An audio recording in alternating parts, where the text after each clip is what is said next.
Okay, this is head coach Ross of the Atacx Gym. This is Atacx Gym Kenpo Karate yellow belt technique. This is sword and hammer part 2. Helping me out is my friend Kai. Now, this video is in response to some of the questions, commentary, and criticism that I received regarding my first video. Many people don't understand the baseline functionality of what I'm talking about and why this method of training is superior to the platform that people normally show you when they talk about Kenpo Karate's traditional sword and hammer.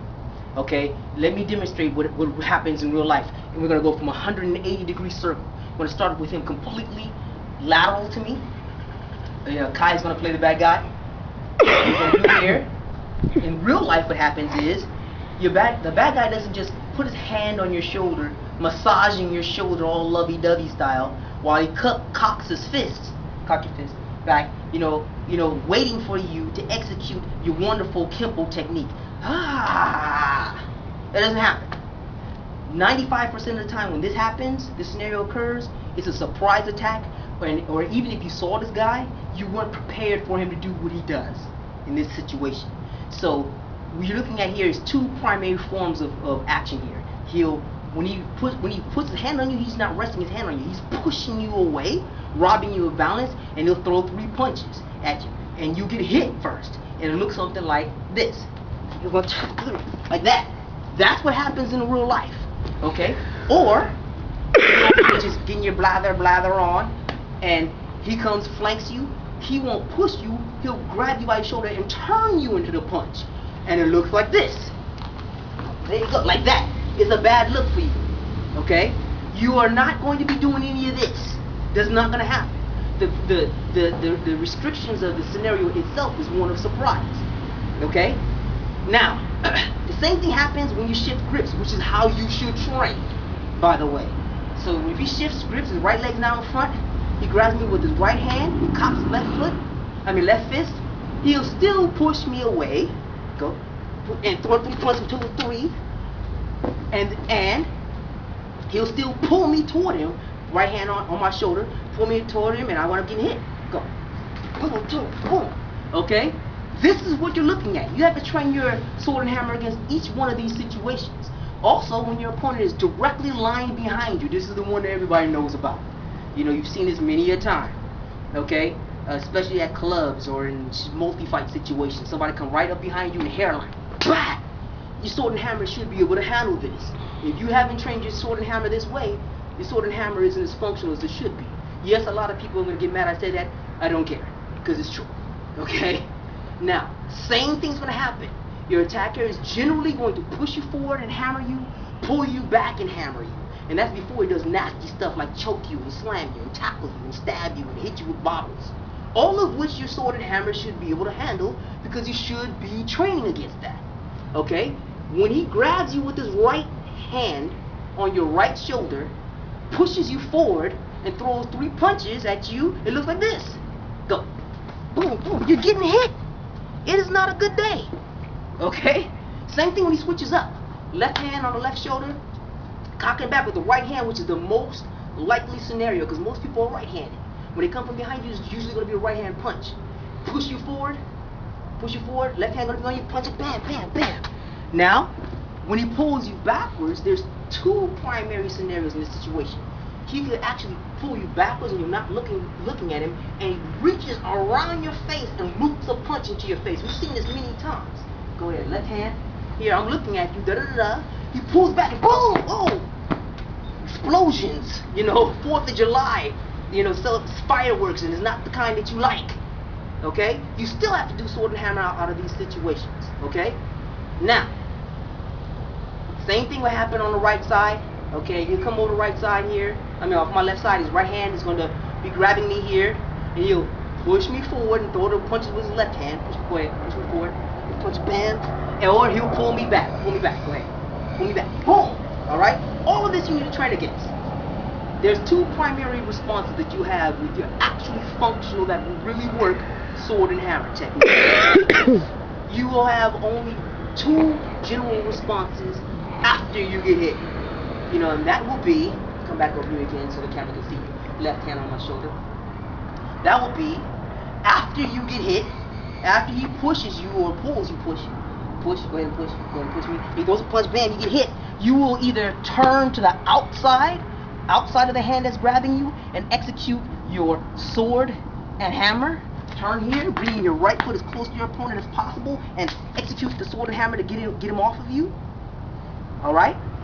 Or, if he pulls you inside, go ahead and pull me in, you get hit, boom, get staggered, defend, and from here, you have to do the same techniques. Same exact techniques, the ones I showed you before. Sword and hammer, hit here, bam. Hammer fist here, boom, like this. Notice how the exact same movements work. If you look at my first video, you'll see I'm doing exactly what I had done previously.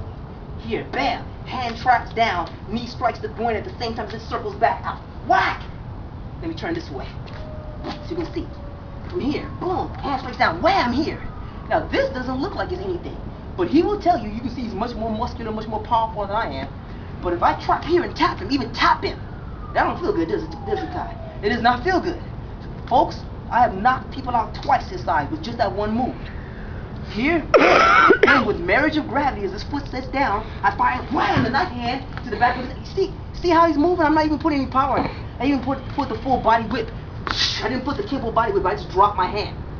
Okay? And then we finish with him down here. We go here, boom, we hammer, boom here, and then neighborhood style we talked about. We hook the head and knee him if he's not down. If he is down, we continue to give him some until we make certain that he can't arise. There's a very important legal, ethical, and moral requirement here. There's a difference between beating a man down who's assaulted you and doing graveyard level damage to him because you're mad. Do not execute excessive force. There's no justification for that in the moral code, and I won't train you. You can't be training with me if you're doing that. Okay? So, again, for those of you who didn't get it last time, this is how you really do it. This is how you really train it. Well, this is one of many functional ways to actually execute the technique. Okay, inside and outside. One more time, I want to show you. Okay, if he pushes you, you're gonna get hit. Push, you get hit. Boom. Turn. Notice hands are up. Bring my left foot closer to my opponent. I'm only stopping here so you guys can see me. Here, bam.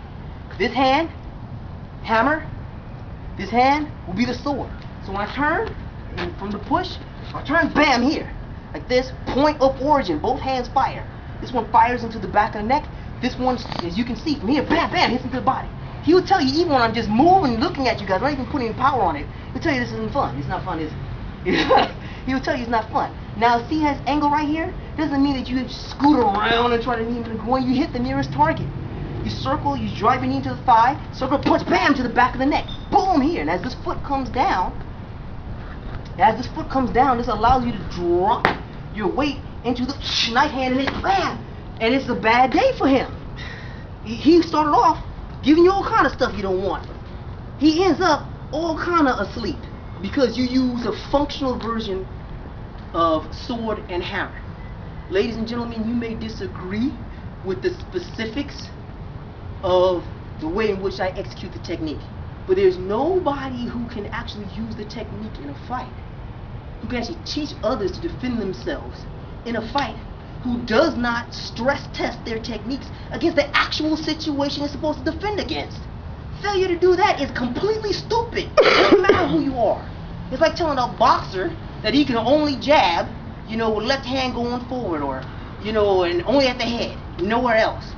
Or telling a football player that he can only tackle people on the field and not use those same techniques in self-defense. Truth is, if Brian Urlacher can tackle Adrian Peterson in the NFL, he'll tackle you too.